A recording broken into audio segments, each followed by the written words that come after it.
what's incredibly important is conversations. And I think there's room for highly produced videos with a lot of B-roll, but the college system in particular, and we're coming at this from a lot of experience with 500 Conversations, people's lives have been transformed. How can a set of skills lead you down the path to success? That's what we're setting out to answer on the EdUp Canada podcast. I'm your host, Michael Sangster. Join me as we unpack how leaders around the world have taken training and skills and turned that into a lasting career. Now let's learn together.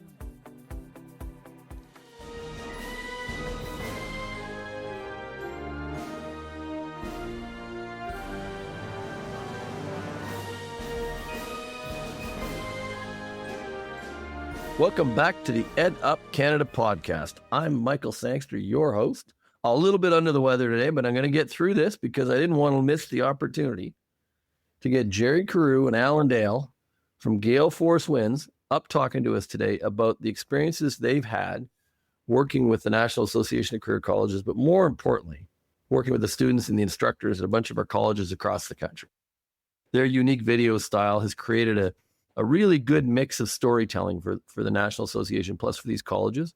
And we'll talk a little bit about that today, but we're also going to talk a little bit about what they saw, because a lot of misconceptions that we've talked about on this podcast over the past year about our sector and what we do. So got a chance to have them talk about the things that I think surprised them.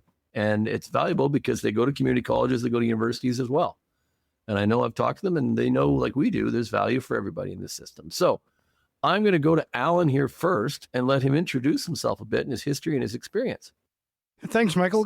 Great to be on the show. It's an absolute privilege to be talking about the regulated college system with you and education in general. I'm Allan Dale. I'm a retired naval officer who made my way into private sector and academia at the University of Prince Edward Island. And then I found myself on a collision course with my good buddy, Gerry Carew. We joined the Navy together back in the mid-'80s, and we created Gale Force Winds and had the great privilege of working with the National Association of Community Colleges over the last number of months to capture some fantastic stories in your sector. And that's me in a nutshell. And we'll flip to Gerry here, but you both come out of Newfoundland, but you were smart enough to get out. You live in PEI now, right, Allan? I live in Prince Edward. We call that the Gentle Island. I have to say, I spent some time working in Newfoundland and Labrador, and I'm not familiar with the weather scenes that Gerry's been posting on Facebook from Newfoundland in January. Well, yeah, Michael, you know what? We got a dusting this morning, about 0.5 of a centimeter. So everyone, when I post these pictures of grass growing in January, everyone gets mad at me because I'm tempting fate. Well, we had a big dusting last night of 0.5. 0.5. You're definitely tempting fate, but I think I saw you in the backyard drinking a cup of coffee on the weekend in a T-shirt. I did, yeah. That is not the January I know. It was a little cool, but you know what? When you can do it, you do it. Well, that's an incredible story. So I'm going to stick with you, Gerry. Talk to me a little bit about what you've seen and what you've taken away from being around our colleges. At the end, we'll talk about the conference we were at later, but let's talk about some of the things you've seen at the colleges and how it's affected you. Well, yeah, thanks, Michael. Yeah, my name is Gerry Carew, and I'm co-founder of Gale Force Winds with Allan. I started in the Navy, did a business degree, went on shooting wedding videos for 40 years, a lot of experience in events and videography. But the college system, frankly, this is in our fourth year. So our association with the National Association of Career Colleges happened to Gale Force Winds in its fourth year. And I can say this, a number of stories that we've heard from the college system have been frankly overwhelming, close to 500 of them. But Michael, what's really interesting, the cross-section of stakeholders being staff, students, current students, and then alumni and people that are actually hiring the students. There's a plethora of stories that we can tell. Flip to you, Allan, here to talk about one of the things that we're focused on this month is healthcare. We're spending a lot of time telling the stories. We started in December about healthcare training and the needs in this system. Have you got any stories that you had that you saw that were intriguing to you? Yeah, Michael, I mean, transformational is a word that I often think about when I think about the college system in Canada. Lives were being transformed, and more specifically in that healthcare realm, stories of people going back to school to understand addictions, to lean in to problems in their community around mental health and addictions, some of them very near to home. We had the great privilege of being in conversation with a mom who was basically at her wit's end, a family member struggling with mental health and addictions. Her only solution to it was to go get educated on it. She went back to the career colleges, was re-educated in that field, came to understand her daughter's illness in a much more sophisticated way, not only helped her daughter, but then went on to help many other people in her community. That's the kind of conversations we were in, Michael. I mean, it doesn't get much more powerful than that. And then the other thing that really jumped off the page for me was in some of the provinces where they were up against some perhaps federal cuts in funding and all of these type of things, they didn't put their head in the sand. They went to their provinces and said, what is it that keeps you up at night? And in many cases, it's mental health and addictions and healthcare in general. And then they fashioned programs to meet the province's needs. They didn't put their head in the sand. They didn't ask for more money. They just went and said, what keeps you up at night? And we're going to help you solve that problem. And of course, the end result was that the college system did very well through all of that by listening to their partners, by responding to their partners' needs. And of course, the end result was many people got educated in fields that were very, very important to our society. And it was all healthcare related. So yeah, I go back to the word transformational. That's what I saw happen. How many do you guys know off the top of your head how many campuses you've been on so far? 16 or 17, Alan? 400 or 500 videos, isn't it? Yes. Stories. Every one of those is a story about an instructor or an owner or a student or a business community leader who relies on that. One of the things that I talk to people a lot about is the long-term care homes. I was dealing with one last night in Toronto that had a challenge they wanted us some help from. And they rely on us for their workforce. Absolutely rely on us for the workforce. They've got a very close relationship with them. So tell me about a story you've got, Gerry, around the healthcare, if you've got one that would be kind of helpful. Well, I've got more than one. I've got notes on probably 10, but the very first person we encountered that had a nursing background was a lady by the name of Jennifer Reardon. She works in St. John's at Keene College. And, Alan, I was thinking about this last night. The very first time we met someone in this industry, she was so passionate, Michael, about what she does. An extensive career as a registered nurse. She then worked as a nurse assigned to the local penitentiary. I mean, you can only imagine the experience that she has. And now she's in front of students in Keene College. She's changed lives. She talked about, changing lives, but she also talked about how it's making the community stronger. And then she went on to talk about how the college is adapting based on industry needs. That's what really got me. First of all, the people have incredibly deep experience. And second of all, the colleges all are in touch with stakeholders. So that was the very first healthcare person that we talked to, and we've done many after. But that one stuck with me. My favorite actually was, I think it was at Eastern College, was a gentleman in his 80s who'd come back to learn how to cut hair. I couldn't quite figure it out. He wanted to cut the hair of his wife who was in long-term care. He wanted to learn how to keep taking care of his wife. It was a pretty poignant moment hearing that story. It's hard not to choke up and realize there's a million of those little stories that have gone on across our sector. You brought up Eastern College, and I'll never forget sitting with a lady by the name of Caitlin Peary. And Al, I don't know if you remember this one in particular. Caitlin is an LPN, I believe, and she talked about having a heart condition herself, and her brother is on the wait list for a heart transplant. And she's educating people in healthcare. And she talked about the fact that she has many challenges herself and how that really resonates with the students. That one really struck me, and it just flooded back to me. Let's loop around to the way you guys do things. And maybe, Alan, I'll lean into you, but you're different. And not just because you're from Newfoundland and Labrador, but you're really different in the way you capture content and put it out. And I only have to talk about our conference. When I don't know how many we did, but 60, 70 videos. I don't even know. Maybe not that many over the course of 2.5 days, but we released them immediately. We're pounding them out and pounding them out and pounding them out. And we created an energy around that conference of storytelling about what our sector is all about. Talk to me about your strategy. Maybe Al, you start around how you capture video and what's the right length, what's the right conversation. Because I think everybody's trying to figure out this content thing still. There is no magic bullet, is there? No, there really is no magic bullet to it, Michael. I think that, first of all, it has to be genuine and authentic. It has to be sort of unscripted. And when you take that approach, I find that the conversation naturally flows and the emotions naturally come out. You mentioned about it's hard to keep a dry eye. Well, I experience that, not every video, but certainly every second or third video, there's an emotional turning point in the conversation where they tell you something very near and deep that's personally happened to them.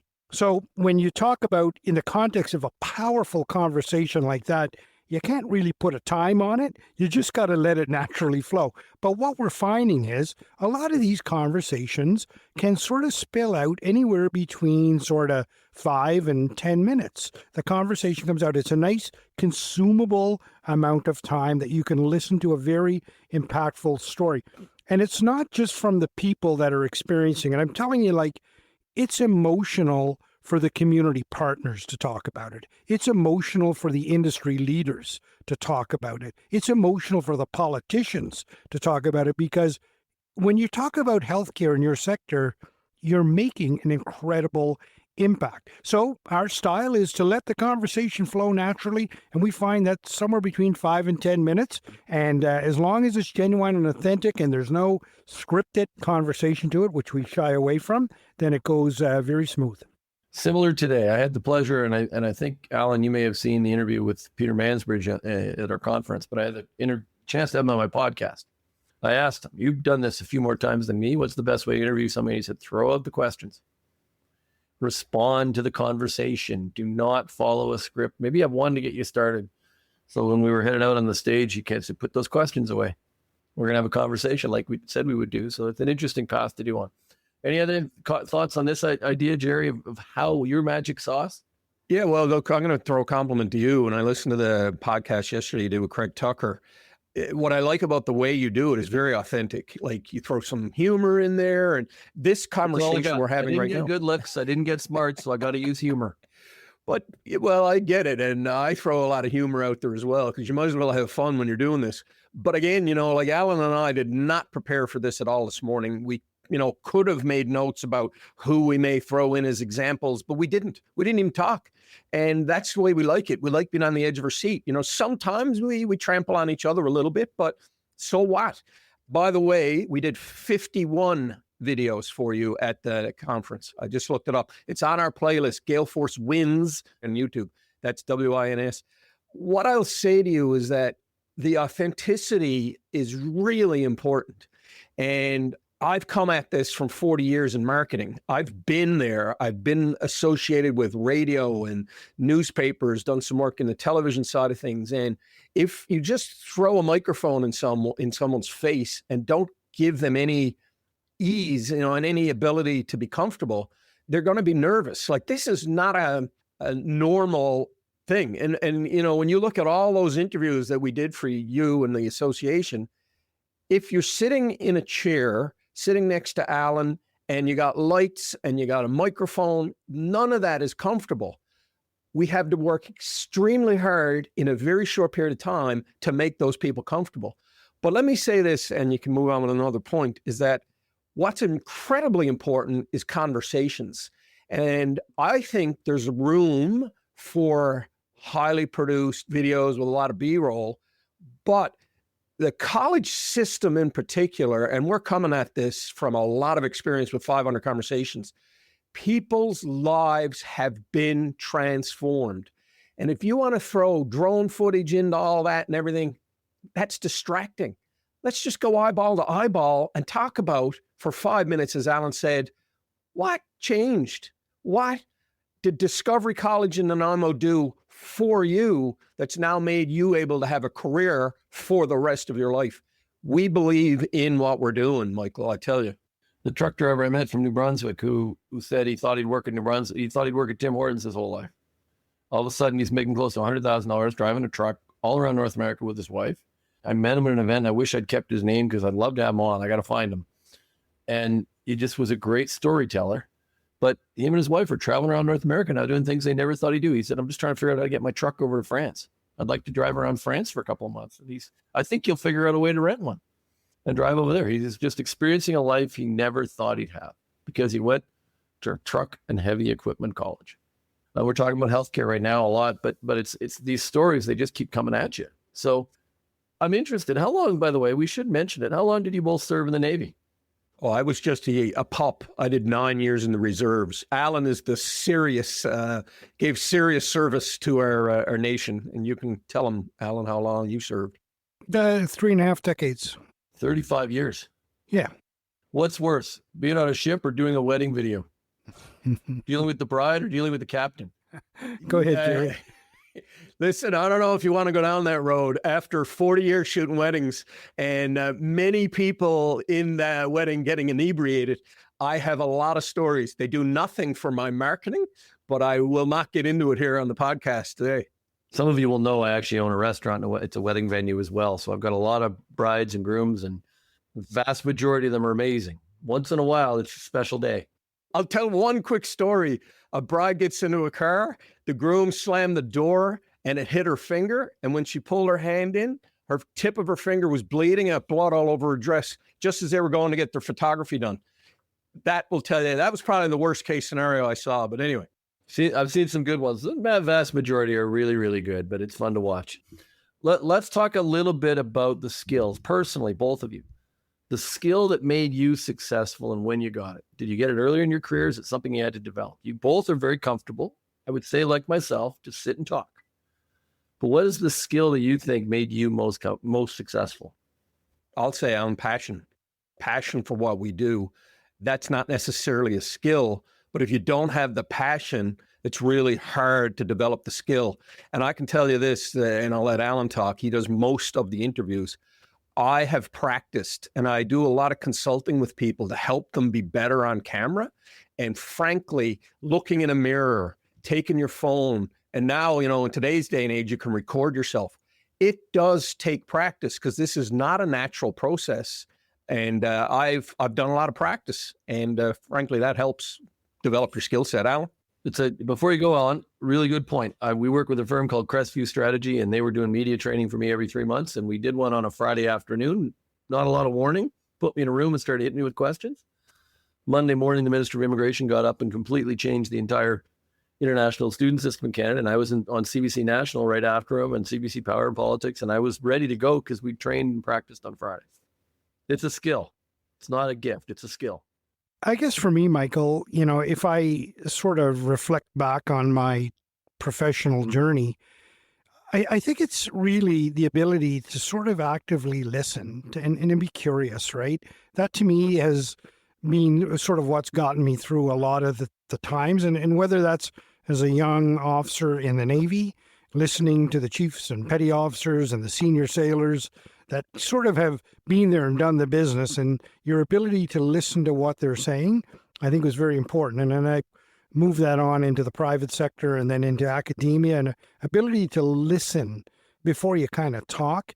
I think that's my secret sauce. That's what keeps me comfortable in the moment. And particularly when I do interviews now, because oftentimes the interviews are completely different. People are coming at things from a completely different point of view. And if you don't have the ability to listen and not form questions in your mind while they're talking, but allow the conversation to naturally flow, that to me has helped me. I don't know if it's a secret sauce, but it certainly makes me more comfortable.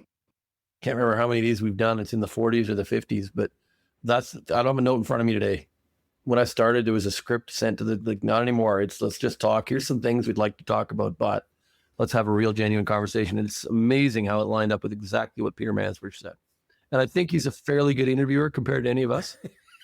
Well, it's funny that you mentioned that, Michael. Of course, I interviewed Mr. Mansbridge as part of your conference, and you'll know that there had been some discussion that we would have that interview. And to be honest with you, I was kind of living in the moment when I was at your conference. People were coming and going and coming and going.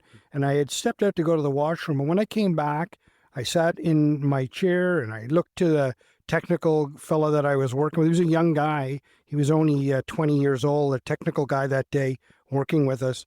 And I was talking to him. And when I turned back, Peter Mansbridge sat next to me.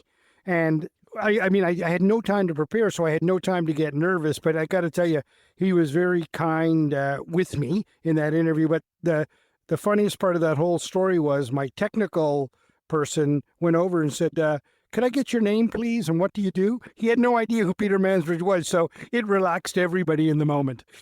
We had a little bit of that in his story. We won't talk about him today, but his story of being discovered in Churchill is, if you want to listen to our podcast from earlier in the season, his interview of being discovered as a baggage handler in Churchill to being the national news anchor for the CBC is incredible. You can't believe it. It's so good. I repeated it. I made him repeat it at our conference because people they were like, what? How'd that work? You know, what I like about your approach is you don't have notes because it's an interaction about people. We're not getting into a lot of statistics. I mean, if you started asking me questions about the back end, frankly, that's not easy to answer unless you actually have some of the numbers in front of you. But I'll give you an example. The most nervous I ever was when Allan and I were in Budapest doing a whole series of interviews. And we interviewed this guy and I said to him, is that Mike Keenan over there? I'm a big hockey fan. He goes, yeah. He said, you want to interview him? And I'm like, yes. But what really made me nervous, and Allan was by my side on this, was that as much as I, know Mike Keenan, if I had to get into the details of his career and ask him questions around that, I was woefully unprepared. I mean, I don't know how many Stanley Cups he's won. He was, Coach Gretzky and all that. But what made me comfortable is knowing that all I really wanted to do was talk to him a little bit generally about his inspiration, not necessarily the details of his career. So, that's a good point for any one of your members. If you're coming at this from a position of knowing what it is you want to say and ask and have general themes. If you're going to dig really deep into the weeds, that can be a little bit more challenging and you got to be a little bit more prepared for that. Yeah, I knew. Usually we give people a couple of questions, but you two I know can talk. And we've done so much stuff together. And I know you've got hundreds of stories from all these colleges, but I'm going to throw you a curveball. Tell me one from Memorial or College of the North. You've done some work with them. We are big believers that there's a place for the career colleges, there's a place for the community colleges, and there's a place for the universities. And no better example of that is Newfoundland and Labrador, where they work together. They figure it out. And they all just figure it out. So tell me a great story or one that you've picked up from your time on one of those places, because those are important too. Well, I can tell you one right off the bat. We interviewed the Dean of Business, and it's amazing that I've forgotten his name. Shocking. But that's what happens when you're 58. Well, I'll get it in a minute. But, Allan, if you remember this, and Allan did the interview, he asked him about his background. And what really struck me, Michael, he said he wasn't a very good student. And I'm like, what I loved about that was when you look at someone in a position of being a dean of a business school or something, you think they come out, with 100% average. He struggled and he was very, very open about that. And I'm thinking, wow, what I liked about that was that majority of people struggle. And if he's willing to share the fact that he struggled, but he became the Dean of Business here, that's incredible. That was a great interview for sure. It showed, what I like about those conversations at Memorial, there was genuine vulnerability there. People were not afraid to say where their weaknesses were, but also this genuine desire to throw it out there and look for help. And whether that was a student who might have started their own business or whatever, there was this genuine feeling that the society will surround you. They will catch you, and there's a warm embrace there. That's what I took away from the entire conversation when we worked with MUN, is that they were open to laying out their vulnerability and being helped along the way. And it was a beautiful thing to see. We're going to get to our last question we ask everybody. But before we get that, I want to go back a little bit to what you guys do, because you're not just doing it for our sector, you're doing it for others, and I know you want to do more because you become passionate advocates. I wonder if there's anything else about the way you do things or the way you edit or position things that anybody out there doing video would be helpful for. A lot of our colleges do their own, and we encourage them to work with you guys. We encourage them to work with others. But is there anything else you think of? Look, at the end of the day, we get the same sort of conversation no matter what sector we go to, Michael, and yours is no different, is that everybody says they've got great stories to tell. They have trouble telling them. And that is in the defense sector, healthcare, education, you name it. They all say the same thing to us. What I often advise people is just start capturing the stories. Start capturing the stories. They don't have, everybody feels that everything needs to be overproduced, highly produced. Well, the most important data is right in front of you, and those are those stories. And every time a student walks across one of your stages and their story is not captured, that's a lost opportunity in my mind. And that's where I think that they really need to start capturing the stories. So just get out there and do it. I often tell people, you can bring us in. We are such a big fan of capacity building, like educating the people that we work with so they can do this work. But we also understand that people are busy.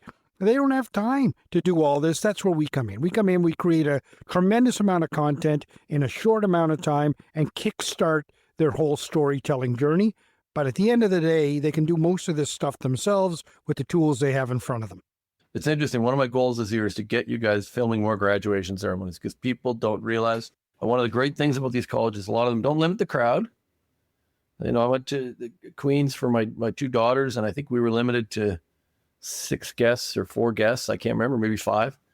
I go to Carew College graduation. They've got 20 family members there because it's the first person in the family who's graduated from higher education. And they're celebrating it. And they're hooting and they're hollering, and it's awesome. So I would love to get more of that video. Allan, sorry, Gerry? Yeah, well, you know, this is a very passionate topic for me. The most interviews we ever did in one day for the college system was 44. And what I see, Michael, and part of the ethos and the raison d'etre for Gale Force Winds is to help educate. When we go to a place, the marketing people are usually around us, the college, sometimes the administrators and the staff. We will educate everyone that we're dealing with as to how we're doing this. We are not trying to, hide how we do this. But I can tell you this, Allan and I are very experienced. Allan has retired from one career. I've retired from one career. We're close on 60 years of age. I'm much older than Allan. But let me tell you, we've done almost 2,500 interviews in 4 years. How did we do that? How do we do 44 interviews in a day? How do we do 51 for you over 2 days? There is a secret sauce that we are trying to make not so secret. And it comes down to having a really good process and an ability to just have the desire to get the stories out. Efficiency. And I mean, you're talking about, you look at the geopolitical world right now, and in the United States, you're talking about efficiency. Well, Gale Force Winds is probably the most efficient company you'll ever sit with. And what I also see in the college system, and why I think it's a good synergy, is how efficient the college system is, how they've been able to turn on a dime and be able to deliver. So that kind of a convoluted answer to, we are passionate about it and we have tools and we're willing to share it so that you get better. It makes complete sense to me, and we've seen it, and I've noticed the one thing you guys have touched on, but sometimes just throwing somebody in the chair where they don't expect it, letting them go, best interviews. 100%. Nervous, scared, never done it before, and they just get genuine really quick, and that really works well. So let me touch on our last question we ask everybody. We try and keep this just around 30 minutes, and we're getting there. So we ask everybody to talk about a mentor. One of the things about the college sector, there's a lot of mentoring goes on. A lot of it's student to student, helping somebody pick themselves up. They got a shift. They got to go do, I'll get your notes. I'll help you out. Different things like that, because we got a lot of working people attending our colleges, a lot of single parents, a lot of single moms. So tell me about the mentor, each of you, that changed your life. Yeah, Michael, that's a great question. And, we talk to a lot of people about the mentors in their lives, and that's part of our sort of a regular Tuesday night podcast is we talk to people about those that have influenced them. And I often reflect on that. And my professional journey, interesting as it may sound, you don't have a lot of mentors in the Navy. You have a lot of leaders that you come and go and that sort of come into your life at different points. And I would look at them more as role models. So to me, it's not a series of mentors that I've had that has sort of guided my path. It's been a series of role models. It's people that I can look to and say, I enjoy their approach on life. So if I had to narrow that down to one person, it would be my father. So I watched how he lived his life. I watched the passion he had for life, the excitement he had around travel and trying something new, and always being so comfortable with the uncertainty of it that's how I've chose to live my life. So if I had to narrow it down to one person, that's the one. So there you go. That's an important one. Gerry? Yeah, I mean, I could go down that road as well, but I'll tell you, there's a professional mentor that I was lucky enough to work with in my very first sales job. So I was 100% commission sales for 40 years. The very first sales manager I had was Dave Newbury. He lives in Nova Scotia now, but that gentleman set me on the right path for business development and sales. And I use his techniques. Lucky enough, a month ago, he was back in St. John's and I took him out for coffee and had the ability to say thank you. But I tell you, Michael, being lucky enough to have a sales manager that cares, and actually, you know, I said to him, I've been able to have a career for 40 years because of you. That is amazing. And I just one last thing I'll say is mentorship's really important, Allan and I, and we do have another mentor that's working with Gale Force Winds. His name is Charles Ferlat. He's helping guide us. He's a sounding board, and he's a very altruistic person. So he's helping us in the moment. Despite the fact Allan and I have a combined 80 years of experience, we seek out mentors right now. You can never stop. I've said many times on the podcast, every week I think of a new one. Based on somebody else's story, I go, oh, what about Frank? Or what about, you know, you think about different names from your past that have changed your life. Anything you two want to add before we set ourselves off?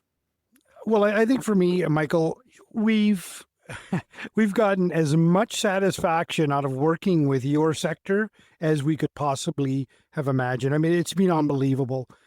We have a genuine desire to get more of those stories. We've only got 500, and I know that you've got a lot more, because I can tell you that they are like recharging our batteries. When we go to work in your sector, we feel recharged and energized coming out the other end because of the stories we've heard. So we've got a passion for your sector, and we want to be there more. Yeah, and I'll add this. I'll never forget the very first meeting we had with you, Michael. And this is obviously me throwing a bouquet your way. And this is not to suck up. This is authentic. Say it properly. You thought I was full of what, Gerry? I got off the call, and I even think, and this is a guy with 40 years business development experience. You were talking such a big game. I actually thought you were full of shit. There we go. And I knew you were going to say I couldn't believe a week later, we were in Nanaimo, BC, and 6 months of engagements, and it was just wow. So frankly, I've learned a lot from you. Is, you know, despite the fact you should never qualify a prospect for anyone in business development, that's a big conversation. I qualified the NACC and I did it erroneously. So thank you to you for blowing wind in the sails of Gale Force Winds. We had a bunch of community leaders that stepped up, college leaders, and took on the challenge and said, let's do this. And that started it off. So the challenge, the credit goes to all of them. So with that, I'm going to bring this edition of the EdUp Canada podcast to an end. I look forward to another conversation next week that hopefully gives you a little something, a little bit of information to challenge you or change your point of view on something. And I will look forward to seeing you next week. Thanks for listening to another episode of the EdUp Canada podcast. We release new episodes regularly, so make sure you hit that subscribe button so you know when they are officially out. If you love this episode, please leave a 4- or 5-star review wherever you listen to your podcasts so that others can also discover how a set of skills can lead to success. Thanks for learning with us.